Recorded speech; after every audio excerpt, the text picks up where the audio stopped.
Hello students, welcome to topic touch. इस video में हम एक अनसीन पैसेज का सॉल्यूशन करेंगे।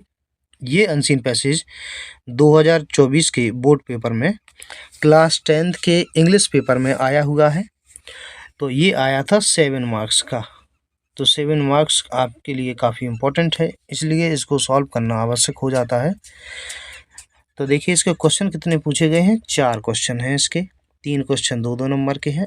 एक ये वोकैब से संबंधित क्वेश्चन आता है, कभी सिनोनिम आ जाता है। इसमें अपोजिट पूछा गया। देखिए अपोजिट यानी कि विलोम शब्द अलग अलग टाइप से। एक स्पेलिंग का क्वेश्चन आता है और इसको पढ़ के इसके आंसर देने पड़ते हैं। तो चलिए हम इसको पढ़ते हैं और इसका हिंदी अर्थ लगाते हैं। तो इसको देखिए, Florence Nightingale was born in Florence in Italy on May 12, 1820। Florence Nightingale ये नाम है। वॉज बॉर्न मीन्स जन्म हुआ था। इन फ्लोरेंस में। इन इटली, इटली के फ्लोरेंस शहर में। ये फ्लोरेंस शहर का नाम है। और May 12 यानी कि 12 मई 1820। तो फ्लोरेंस नाइटिंगेल का जन्म 12 मई 1820 को इटली के फ्लोरेंस शहर में हुआ था। हर पेरेंट्स, उसके माता पिता, नेम्ड हर, नेम्ड मतलब नाम रखना, नाम रखा। हर मतलब उसका, उसके माता पिता ने उसका नाम रखा। After the name of the city यानी कि सिटी के नाम पर, ठीक है ना। Name of, after the name of the city, शहर के ही नाम पर। शहर का नाम क्या था? फ्लोरेंस। तो उसी का नाम, उसी के आधार पर इनका नाम पड़ गया फ्लोरेंस नाइटिंगेल। तो सिटी के नाम पर ही रखा। वेयर, उस सिटी के नाम पर। वेयर, जहाँ सी वॉज बॉर्न, जहाँ उसका जन्म हुआ था, उसी के नाम पर रखा। Her sole ambition in life was to be a nurse. देखिए, हर मिस उसकी सोल एम्बिशन यानी कि एकमात्र महत्वाकांक्षा। एम्बिशन का मतलब होता है महत्वाकांक्षा। महत्वाकांक्षा का मतलब है जीवन में वो क्या बनना चाहती है, किस चीज़ की लेकर उसके अंदर इच्छा है, कौन चीज़ उसे ज़्यादा पसंद है। तो हर सोल एम्बिशन, उसकी एकमात्र महत्वाकांक्षा इन लाइफ, जीवन में, वॉज मीन्स थी, टू बी अ नर्स यानी कि एक नर्स बनना। एंड सो, और इसलिए, सी गेव अप मीन्स त्याग दिया। ऑल थॉट्स, सभी विचार, उसने सभी विचार त्याग दिए। ऑफ मैरिज, शादी के। एंड पर्सनल हैप्पीनेस, व्यक्तिगत खुशी। पर्सनल हैप्पीनेस यानी कि व्यक्तिगत खुशी। तो उसने शादी और व्यक्तिगत खुशी के विचारों को त्याग दिया। गेव अप मतलब त्याग दिया। आगे है, she spent years visiting hospitals after hospitals. She, उसने स्पेंट मीन्स गुजारे या बिताए। ईयर्स मतलब सालों, उसने सालों बिताए। विजिटिंग मतलब होता है भ्रमण करना या घूमने जाना। हॉस्पिटल आफ्टर हॉस्पिटल यानी कि एक हॉस्पिटल के बाद दूसरा हॉस्पिटल को विजिट करते हुए उसने सालों स्पेंड कर दिए, सालों गुजार दिए। Day and night she visited every bed in the hospital. Day and night, दिन रात। सी विजिटेड, वह घूमती थी, भ्रमण करती थी। एवरी बेड, प्रत्येक बेड पर, बिस्तर पर।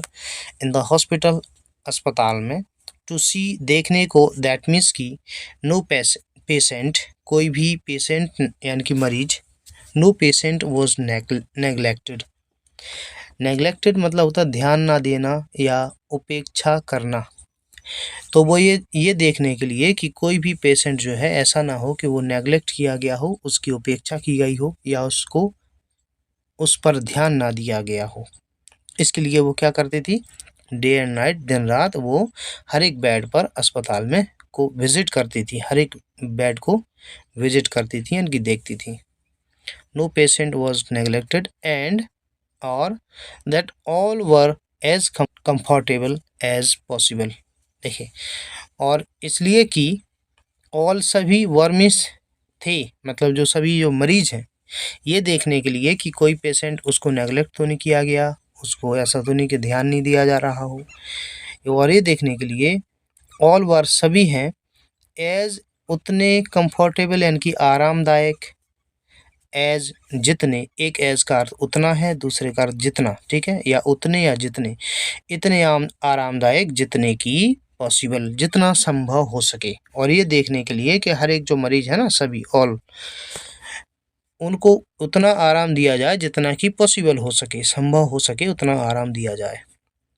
हाउएवर, हालांकि, however hard she might have worked, हालांकि हार्ड कठिन, शी माइट हैव वर्कड उसे काम करना पड़ता था, ऑल डे पूरा दिन उसे कठिन परिश्रम करना पड़ता था, एवरी नाइट, फिर भी वो क्या करती थी, एवरी नाइट प्रत्येक रात को, she would take her lamp, वो अपना लैंप लेती थी, एंड मूव मतलब घूमना फिरना, फ्रॉम बेड टू बेड यानी कि एक बेड से दूसरे बेड पर वो जाती थी। The lady with the lamp यानी कि लैंप वाली लेडी, द सोल्जर्स सैनिक कॉल्ड हर उसे बुलाते थे, जो सैनिक थे सोल्जर्स उसे लेडी विद द लैम्प बुलाते थे, क्योंकि ये जिस समय थी ना, जो युद्ध का समय होता है, उस समय नर्सेस की ज़रूरत पड़ती है बहुत ज़्यादा। तो जिस समय ये अस्पताल में होती थी, सोल्जर्स ज़्यादा थे, उन्हीं की देखभाल करती थी, तो सोल्जर्स इसको क्या बुलाते थे, the lady with the lamp. इससे संबंधित क्वेश्चन पूछा गया है। देखिए ये है, what did the soldiers call her, soldiers उसे क्या बुलाते थे, तो हम अभी देखते हैं इसका आंसर कैसे लिखेंगे।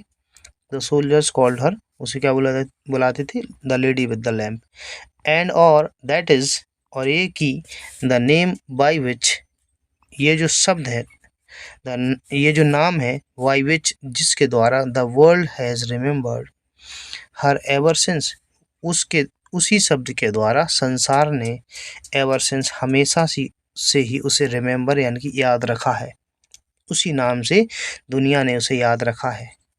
किस नाम से, lady with the lamp. Remember माने याद करना, और देखिए इसका उल्टा होता है भूल जाना, फॉरगेट। तो रिमेम्बर्ड थर्ड फॉर्म लगी है, हैज के साथ थर्ड फॉर्म, तो देखिए यहाँ पर देखिए फॉरगॉटन भी थर्ड फॉर्म लगी है।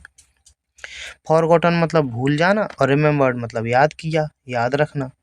तो देखिए इसका ये क्या लिखा है, which word in the passage, passage में ऐसा कौन सा शब्द है, इज द अपोजिट, जो अपोजिट हो, विलोम हो, of the word forgotten, forgotten शब्द का जो विलोम शब्द हो। तो फॉरगॉटन मतलब भूलना, और रिमेम्बर्ड मतलब याद करना, तो इसका उल्टा ये है, इसका आंसर डी वाले का आंसर क्या है, रिमेम्बर्ड।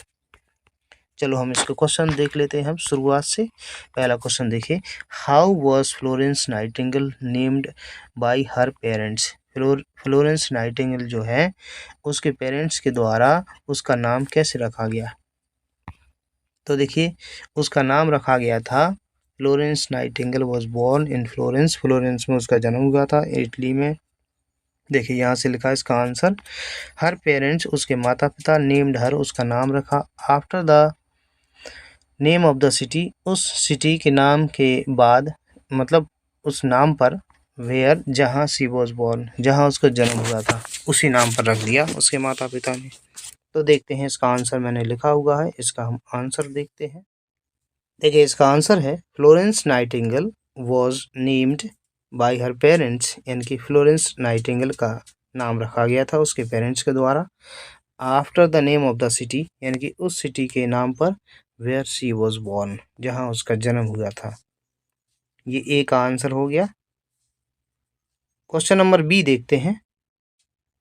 क्वेश्चन बी है, what was Florence nightingales ambition, Florence Nightingale की एम्बिशन महत्वाकांक्षा क्या थी, उसकी महत्वाकांक्षा क्या थी।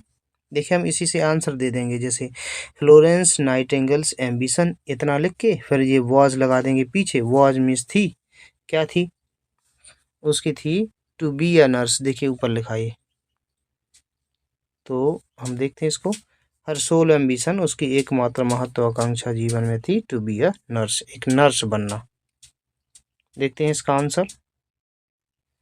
देखिए फ्लोरेंस नाइटिंगेल्स एम्बिशन यानी कि फ्लोरेंस नाइटिंगेल की महत्वाकांक्षा वॉज मीन्स थी टू बी अ नर्स, एक नर्स बनना। अगला क्वेश्चन देखते हैं सी। क्वेश्चन नंबर सी है, what did the soldiers call her, soldiers सैनिक उसे क्या बुलाते थे। देखिए इसका कैसे लिखेंगे आंसर, द सोल्जर्स अब ये डबल इंट्रोगेटिव में लिखा तो डिड लगा, लेकिन अफर्मेटिव में आंसर देंगी और पास्ट इंडेफिनिट में ही आंसर देंगी तो सेकंड फॉर्म आएगी कॉल्ड, बुलाते थे, हर मिस उसी, द सोल्जर्स कॉल्ड हर, क्या बुलाते थे, देखिए ये लिखा the lady with the lamp, इतना हो जाएगा आंसर। तो देखते हैं इसका आंसर, देखिए सोल्जर्स कॉल्ड हर, सोल्जर्स सैनिक उसे बुलाते थे, the lady with the lamp.